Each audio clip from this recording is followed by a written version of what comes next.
বাংলাদেশের বিভিন্ন জায়গায় রয়েছে অনেক প্রত্নতাত্ত্বিক নিদর্শন। এসব নিদর্শন আমাদের ইতিহাসের অংশ এবং সমৃদ্ধ ঐতিহ্যের পরিচয় বহন করে।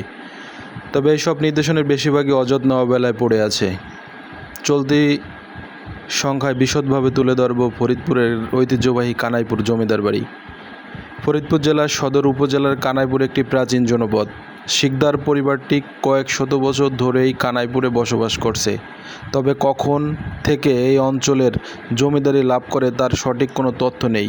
পারিবারিক সূত্র থেকে জানা যায়, শিকদার পরিবারের প্রভাবশালী ধনাঢ্য ব্যক্তি লক্ষ্মীনারায়ণের সাথে মুর্শিদাবাদের নবাব পরিবারের যোগাযোগ ছিল।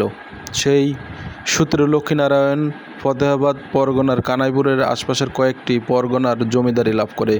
জমিদারি লাভ করেই তিনি মুর্শিদাবাদের নবাব বাড়ির আদলে কানাইপুরে কুমার নদের পূর্ব পাড়ে বিশাল একটি বাড়ি নির্মাণ করেন। লক্ষ্মীনারায়ণ জমিদার লাভের কয়েক বছর পরে ইংরেজরা সুবে বাংলাসহ ভারতবর্ষের ক্ষমতা দখল করে।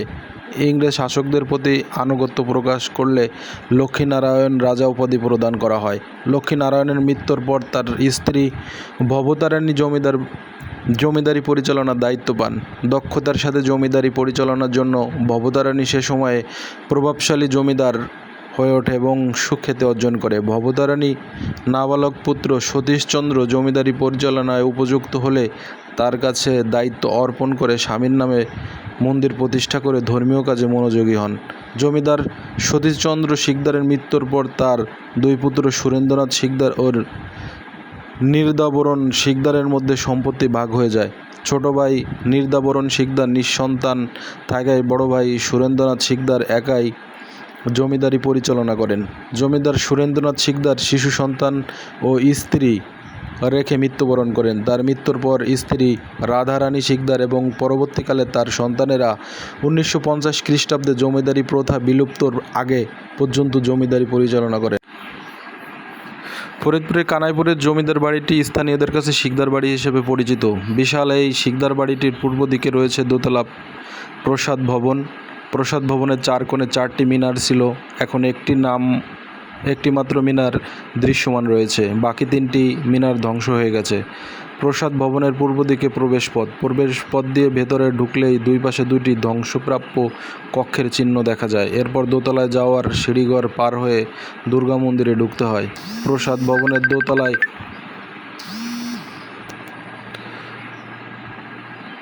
প্রবেশপথ দিয়ে ভেতরে ঢুকলেই দুই পাশে 2টি ধ্বংসপ্রাপ্য কক্ষের চিহ্ন দেখা যায়। এরপর দোতলায় যাওয়ার সিঁড়িঘর পার হয়ে দুর্গা মন্দিরে ঢুকতে হয়।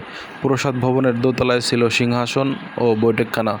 প্রসাদ ভবনের দোতলার বৈঠকখানা থেকে দুর্গা মন্দিরের পূজা দেখার ব্যবস্থা ছিল। এছাড়া প্রসাদ ভবনের দোতলার পূর্ব পাশে প্রবেশ ফটকের দুই পাশে 2টি বারান্দা ছিল। প্রসাদ ভবন সংলগ্ন উত্তর পাশেই অন্দরমহলের প্রবেশ পথ রয়েছে। অন্দরমহলের প্রবেশ পথ দিয়ে ঢুকলেই উত্তর পূর্ব পাশে 2টি মন্দির রয়েছে। এর একটি লক্ষ্মীনারায়ণ মন্দির এবং অন্যটি শিব মন্দির। এখনও এই মন্দির 2টি নিয়মিত পূজার আয়োজন করা হয়। দেবদেবীর আরাধনা আর বন্দনায় বেজে ওঠে ঢাকঢোল শঙ্খধ্বনি। বিশাল এই জমিদার বাড়িটি প্রসাদ ভবন, অন্দরমহল সহ বেশ কয়েকটি ভবন ছিল। কালের আবর্তের বেশিরভাগই ভবনই ধ্বংস হয়ে গেছে। এখন শুধু জমিদার বাড়িটির পূর্বাংশে দোতলা প্রসাদ ভবন এবং প্রসাদ ভবনের পেছনে পশ্চিম পাশে অন্দরমহলের বিশাল দোতলা ভবনটি টিকে রয়েছে। অন্দরমহলের বর্গাকৃত দোতলা ভবনটি শতাধিক কক্ষে 1950 সাল পর্যন্ত শিকদার বংশের 16টি পরিবার বসবাস করত। জমিদার প্রথা বিলুপ্তির পর শিকদার পরিবারের কয়েকটি শরিক ভারতের পশ্চিমবঙ্গে চলে যান। তবে এখনও নিভারানী শিকদার, সুবীর শিকদার, নিপু শিকদার, পীযূষ শিকদার, স্বপন শিকদার, সমীর শিকদার, নিমাই শিকদার, হারান শিকদার, দেবু শিকদার, নিতাই শিকদার, শ্যাম শিকদার ও চৈতন্য শিকদার সহ অধিকাংশ শরিক জমিদার বাড়িটিতে অথবা বাড়ির আঙিনার আশেপাশে নতুন ভবন তুলে বসবাস করছেন। কানাইপুর বিশাল জমিদার বাড়িটির অন্দরমহলের উত্তর পশ্চিম দিকে একটি ধ্বংসপ্রাপ্য একতলা ভবন এবং উত্তর দিকে আরও একটি ধ্বংসপ্রাপ্য ভবন কালের সাক্ষী হয়ে এখনও দাঁড়িয়ে আছে। ধ্বংসাবশেষ দেখে মনে হয় বাড়িটির উত্তর পূর্ব দিকে আরও কয়েকটি ভবন ছিল।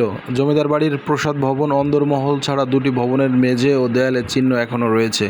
জমিদার বাড়ির পাশ দিয়ে কুমার নদ এখনও বহমান রয়েছে। প্রজাদের সুবিধার জন্য কানাইপুরের রাস্তা নির্মাণ, দিঘি খনন, হাট বাজার স্থাপন এবং শিক্ষা বিস্তারে শিকদার পরিবারের যথেষ্ট ভূমিকা রয়েছে। কানাইপুর হাট, বিদ্যাপীঠি হাই স্কুল, বেগম রোকেয়া কিশলয় বালিকা বিদ্যালয় প্রতিষ্ঠার জমিদার পরিবারের অবদান অনস্বীকার্য। তবে খাজনা আদায় কানাইপুরের জমিদারেরা কঠোর ছিলেন। ফরিদপুর জেলা সদরে কানাইপুরের জমিদার বাড়িটির সম্মুখভাগের স্থাপত্য নকশা খুবই নান্দনিক। লাল ইট দিয়ে নির্মিত বাড়িটির স্থাপত্য নকশায় ইন্দো ইউরোপীয় রীতির সঙ্গে দেশীয় স্থাপত্যশৈলীর মিশ্রণ লক্ষণ করা যায়। 250 বছরের অধিক প্রাচীন জমিদার বাড়িটি নির্মাণে পোড়া ইট, চুন ও সুরকি ব্যবহার করা হয়েছে। 1971 সালে মহান মুক্তিযুদ্ধের সময় কতিপয় বিহারি এবং স্থানীয় রাজাকারেরা বাড়িটিতে লুণ্ঠন করে এবং হত্যাযজ্ঞ চালায়।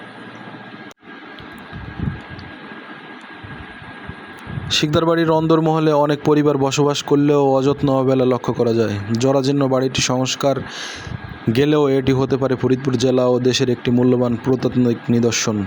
কিন্তু দুঃখের বিষয় হলো কি, ওখানে যাওয়ার পরে কেউই সহযোগিতার হাত বা অনেক ইতিহাস ঐতিহ্য বিষয় জিজ্ঞাসা করলে তারা কেউ বলতে চায় না তেমন।